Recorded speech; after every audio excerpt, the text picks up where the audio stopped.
नमस्कार साथियों, UPPSC GSB में आपका हार्दिक स्वागत है। आज है 10 फरवरी।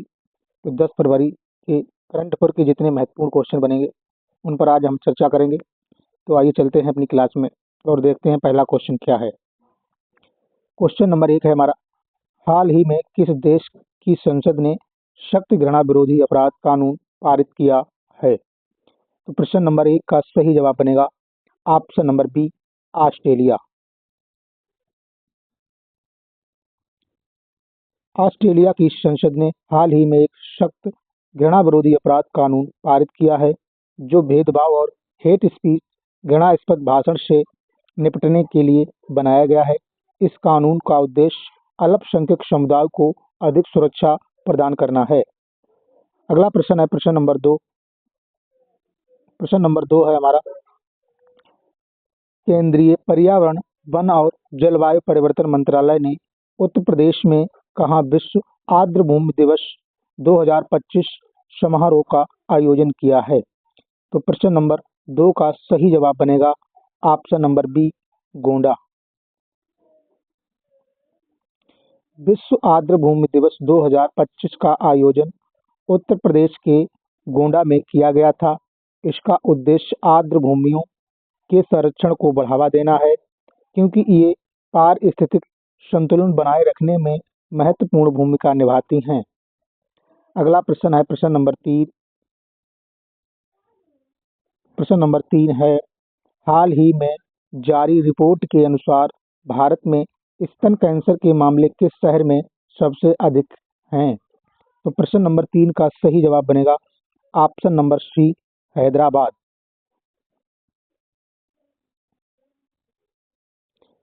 हाल ही में जारी एक स्वास्थ्य रिपोर्ट के अनुसार भारत में स्तन कैंसर के सबसे अधिक मामले हैदराबाद में दर्ज किए गए हैं।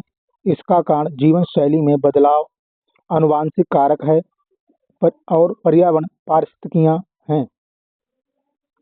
प्रश्न नंबर 4 है,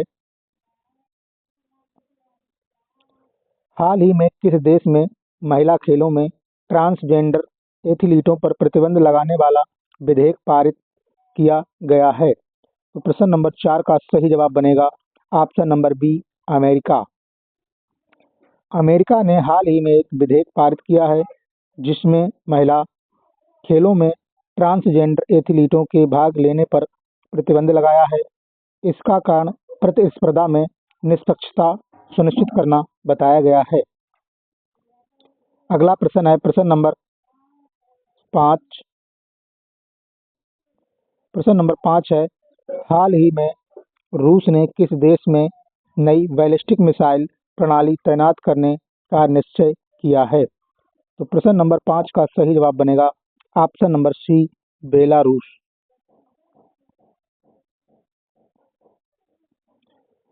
रूस ने बेलारूस में नई बैलिस्टिक मिसाइल प्रणाली तैनात करने के लिए निर्णय लिया है। यह रूस की सैन्य रणनीति का हिस्सा है जिससे इस क्षेत्र में उसकी रक्षा स्थितियां मजबूत होंगी।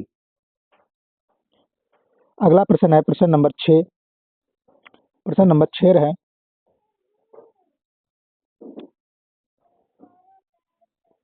केंद्र सरकार ने पिनाक रॉकेट प्रणाली के लिए कितने करोड़ से अधिक के अनुबंधों पर हस्ताक्षर किए हैं? तो प्रश्न नंबर 6 का सही जवाब बनेगा option number C, 10,000 crore. Bharat सरकार ने पिनाका रॉकेट प्रणाली को मजबूत करने के लिए 10,000 करोड़ से अधिक अनुबंधों पर हस्ताक्षर किए हैं। यह भारतीय रक्षा क्षमता को बढ़ाने की दिशा में एक महत्वपूर्ण कदम है। अगला प्रश्न है प्रश्न नंबर 7। प्रश्न नंबर 7 है, चरम निर्यात परिषद द्वारा 20 से 21 फरवरी को कहाँ अंतर्राष्ट्रीय चरम एक्सपो 2025 का आयोजन किया जाएगा? तो प्रश्न नंबर 7 का सही जवाब बनेगा ऑप्शन नंबर ए, नई दिल्ली।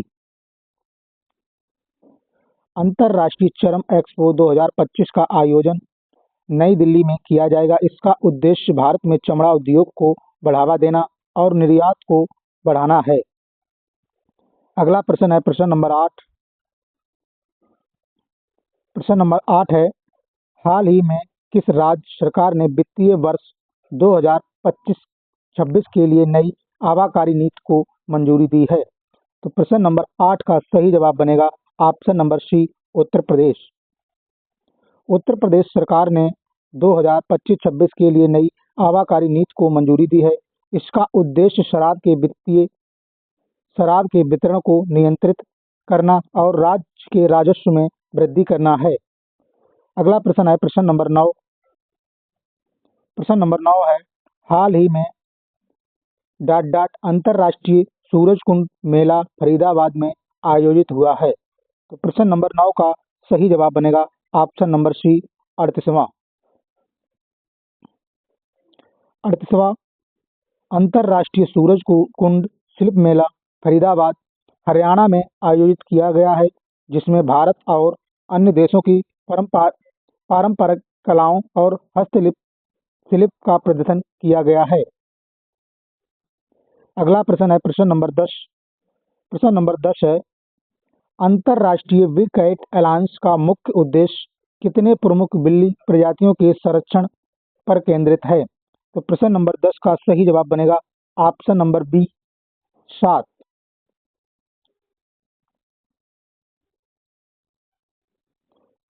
अंतर्राष्ट्रीय बिग कैट अलायंस का उद्देश्य 7 प्रमुख बड़ी बिल्ली प्रजातियों बाघ, शेर, तेंदुआ, हिमतेंदुआ, चीता, जगुआर और प्यूमा के संरक्षण को बढ़ावा देना है। यह भारत सरकार द्वारा शुरू की गई हैं ताकि इन दुर्लभ और संकटग्रस्त प्रजातियों की सुरक्षा सुनिश्चित की जा सके। अगला प्रश्न है प्रश्न नंबर 11। प्रश्न नंबर 11 है, हाल ही में अमेरिका के बाद किस देश ने विश्व स्वास्थ्य संगठन WHO से बाहर निकलने की घोषणा की है? तो प्रश्न नंबर 11 का सही जवाब बनेगा option number B, Argentina. Argentina ने हाल ही में घोषणा की कि वह विश्व स्वास्थ्य संगठन WHO से बाहर निकलने जा रहा है। सरकार का दावा है कि WHO की नीतियां देश के स्वास्थ्य क्षेत्र पर अधिक बोझ डाल रही हैं और वे अपनी स्वतंत्र स्वास्थ्य नीतियां अपनाना चाहते हैं। अगला प्रश्न है प्रश्न नंबर 12। प्रश्न नंबर 12 है, हाल ही में विरासत योजना के तहत नैनीताल के कितने गांव को पर्यटन स्थल के रूप में विकसित किया जाएगा?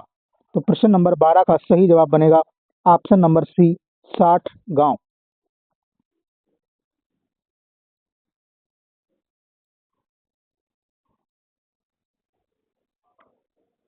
उत्तराखंड सरकार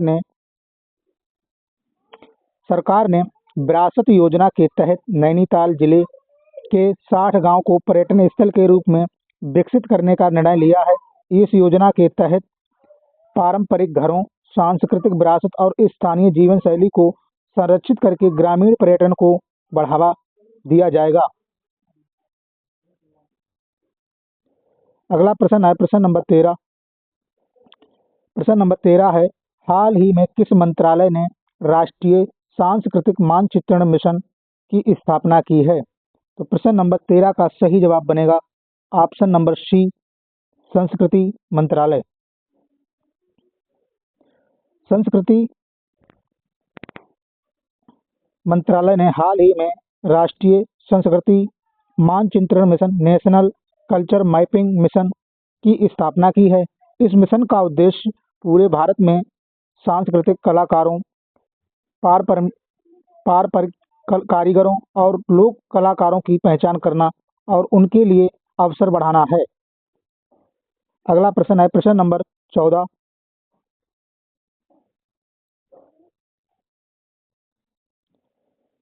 केंद्रीय बजट 2025-26 में जल जीवन मिशन की अवधि को किस वर्ष तक बढ़ा दिया गया है?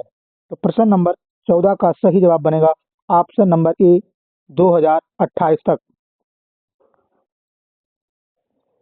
केंद्र सरकार ने 2025 से 26 के केंद्रीय बजट में जल मिशन की अवधि 2028 तक बढ़ा दी है। इस योजना का मुख्य उद्देश्य हर घर को नल के माध्यम से स्वच्छ पेयजल उपलब्ध कराना है।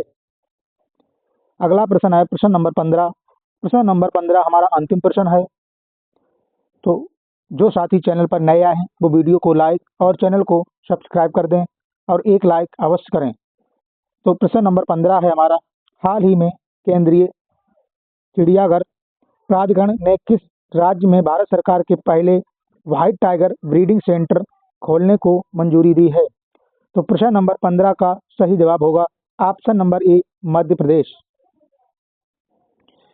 केंद्रीय चिड़ियाघर प्राधिकरण सेंट्रल जू अथॉरिटी ने हाल ही में मध्य प्रदेश में भारत के पहले व्हाइट टाइगर ब्रीडिंग सेंटर की स्थापना को मंजूरी दी है।